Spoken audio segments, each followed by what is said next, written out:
Good morning to all of you or magandang umaga sa inyong lahat. Ngayon, ang isi-share ko sa inyo is itong aking tugas bato. It is a long process or matagal ko itong nabuo or na naging ganito na naging forma.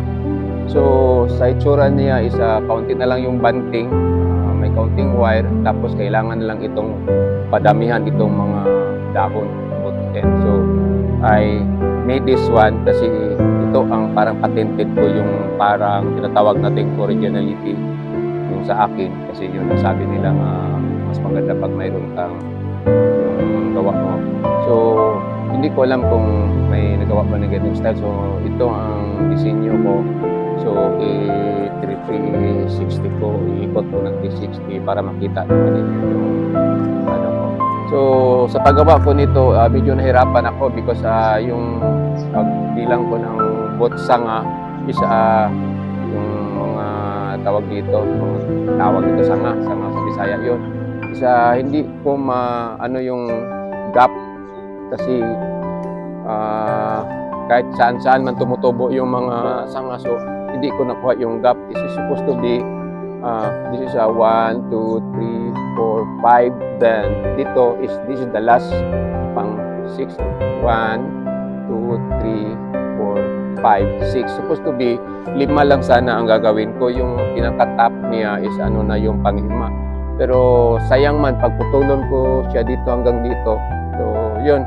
So ngayon, malapit itong matapos, then hopefully magandang tingnan sa camera. So ngayon, ang gagawin or ang isi-share ko sa inyo is kung paano ko ito nagawa. Kaya maraming magtatanong bakit mahal yung mga bonsai. Mostly, may mga mura pero karamihan din is mahal talaga. So ang isi-share ko sa inyo ngayon is kung paano ko ito ginagawa. So panoorin niyo ang video ito.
So nakikita na ninyo ang video. So yun ang paggawa ko ng bonsai. So mga ilang years, ilang months, ilang days. So hindi basta madali. Then itong ginagawa ko na ito, it is parang long process kasi nag-start talaga ako through seedlings. Then may share ako, ipakita ko sa inyo before I end this video. Ito yung binigay lang ito sa kaibigan ko. So this is what called a shortcut bonsai. So kaya ganito ang forma na na gawa ko because is wala namang ibang maporma kasi ano ito yung hinukay lang sa gilid-gilid or sa wild tapos tuod yung mangyari. So ang ginawa, ganito lang kaliit yung binigay. So ang ginawa ko, ginanito ko na lang kasi hindi man pwede ipaganyan to, may mga sanga naman siyang tumutubo dyan. So this is a shortcut bonsai. So compared to this one here. So ito lang ang masishare ko. Hopefully you have an idea or makatulong ako sa inyo sa sa aking video na ito na ginagawa ko kung paano ako naggawa ng bonsai from the very beginning.